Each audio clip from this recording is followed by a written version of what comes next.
bem, pessoal, depois de acabarmos o capítulo 8, eu fico sempre de olho no relógio, que você sabe, quando eu tiro o zóio da câmera, que eu tô com o zóio no relógio. Depois de olharmos o capítulo 8, esse diálogo longo de Jesus com os discípulos, acontece que Jesus viu um homem cego de nascença, no verso 1 do capítulo 9. E os seus discípulos fizeram uma pergunta para Jesus. Mestre, quem pecou, ele ou seus pais, para que nascesse cego? Respondeu Jesus, nem ele pecou, nem seus pais, mas foi para que se manifestem nele as obras de Deus. É necessário que façamos as obras daquele que me enviou enquanto é dia. A noite vem quando ninguém pode trabalhar. Enquanto estou no mundo, eu sou a luz do mundo. Depois você conhece o texto, ele cospe no chão, faz com a sua saliva e com a terra um barro, põe nos olhos do cego, manda ele se lavar no tanque de Siloé e ele volta enxergando, mas ele não sabia quem era Jesus. Ele vai encontrar Jesus depois no templo, mas esse é o nosso próximo diálogo. A gente para por aqui. É assim que nós somos. Ação e reação. Nós vemos alguma coisa errada. A religião que formou a nossa espiritualidade nos ensinou assim. Se alguma coisa está errada é porque você fez alguma coisa errada. Hein? Ou alguém fez alguma coisa para você. Hein? E tem alguma coisa espiritual contra você. Hein? E nós acreditamos nessas coisas que pegam ou despegam, ainda que nós saibamos que o nosso inimigo, Satanás, é astuto e age. Sim, não podemos desprezar os seus desígnios malignos. A Bíblia nos ensina isso. Sim, tudo bem. Mas parece que nós não sabemos que de verdade estamos na luz e somos de Deus. Mas, ao mesmo tempo, a gente está nesse mundo decaído. E esse mundo decaído é o mundo da maldade, esse é o mundo da queda. Esse é o mundo que negou a Deus, esse é o mundo da desesperança. Esse é o mundo que caminha para o fim, esse é o mundo onde o amor de quase todos esfriará. E a gente vai ver nação contra nação, reino contra reino, pai contra filho. E por se multiplicar a iniquidade, a gente quase não vai ver gente amando gente no final dos tempos. Mas esse é o mundo que a gente vive. Já basta isso. Isso já é suficiente. Quando perguntam, Jesus responde pra gente, de quem é a culpa desse cara ter nascido cego? Dele ou dos seus pais? Bom, vamos lá. Se foi um pecado dos pais, então eles estavam acreditando que quando o pai peca, o filho nasce com defeito.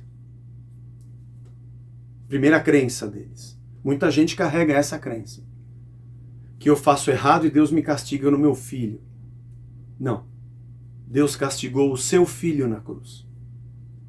Todas as palavras do Antigo Testamento que falam sobre o juízo de Deus sobre a maldade, sobre o juízo de Deus sobre Israel, como você vê em Jeremias, hoje estava lendo o profeta Jeremias,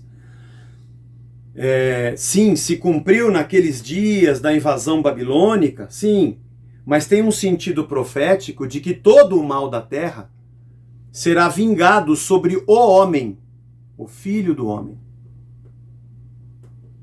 Então, eles criam nisso, que eu peco aqui e Deus arrebenta o meu filho lá.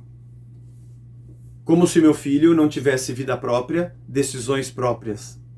Mas a segunda crença talvez fosse a crença da reencarnação. Porque se eles dizem, se não foi os pais, então foi ele. Mas se ele já nasceu cego, então sei lá, ele pecou quando? Pecou na barriga? Ele deve ter tratado mal algum aminoácido dentro da bolsa uterina, sei lá. Você percebe quantas crendices fazem parte da nossa crença? E Jesus disse, não. É como quem é vivo, na verdade, quem é a própria vida, que olha para esse mundo que jaz no maligno e está morto, porque estamos mortos nos delitos e pecados. E o peixe pergunta, por que eu estou molhado? Porque você vive na água. Por que o mundo é mau e por que coisas más acontecem? Porque esse não é o mundo de Deus.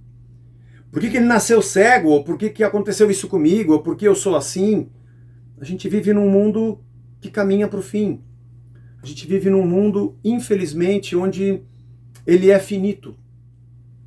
onde homens e mulheres são finitos. E essa vida, de um jeito ou de outro, vai chegar ao fim.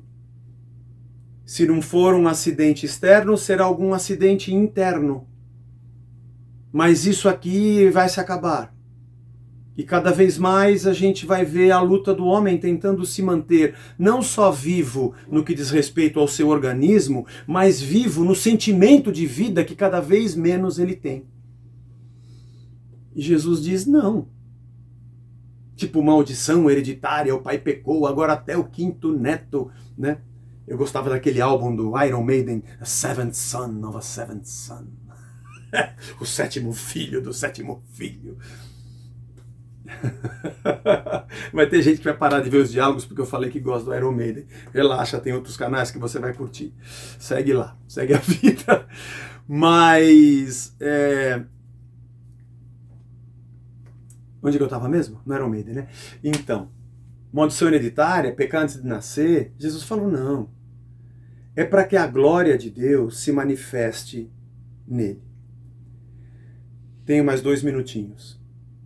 A pergunta que eu quero responder a você é, Zé, por que Deus criou o homem? Já que ele criou, por que ele deixou a árvore lá no meio para a gente pecar e o mundo virar o que virou? Porque se Deus não desse ao homem a liberdade da escolha do não Deus, da vida sem Deus, eu e você seríamos escravos da virtude. Eu e você seríamos escravos do bem. Interessante, né? Como você prendeu seu filho num quarto até 20 anos de idade, ele nunca sair, nunca ver TV, nunca assistir nada, não ter contato com pessoas e você protegê-lo de toda a maldade. Quando ele sair dali, ele vai morrer ou vai te matar. Se Deus tivesse apenas nos criado sem a opção de pecarmos, nós poderíamos conhecer o Deus bom que me criou. Mas o Deus que me deixa pecar e conhecer a morte, e quando eu peço perdão, ele me recebe de volta e diz, eu te amo, e eu entrego meu filho por você, faz com que eu o conheça por 2 motivos. Pelo amor que ele tem quando me cria e pela graça que ele tem quando me recebe de volta. Eu só conseguiria conhecer todas as facetas do poder do Deus que cria, que perdoa, que cura, que traz de volta, que morre em meu lugar. Todas as facetas desse Deus perfeito eu só conheceria se ele me desse a liberdade de escolher não Deus. Sabe por que vocês vivem assim? Não é porque tem um pecadozinho, uma coisinha e meu pai fica com um porrete batendo em quem peca.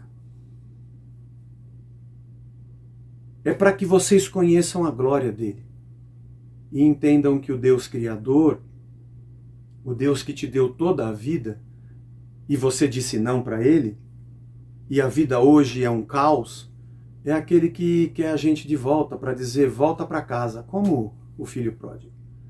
E aqui você vai ser filho. A mesma liberdade que recebemos, ou melhor, a liberdade que recebemos para negar a Deus e que nos lançou na dor, nos deu a dor, que é a razão pela qual a gente volta a Deus. Voltemos a Ele. Valeu.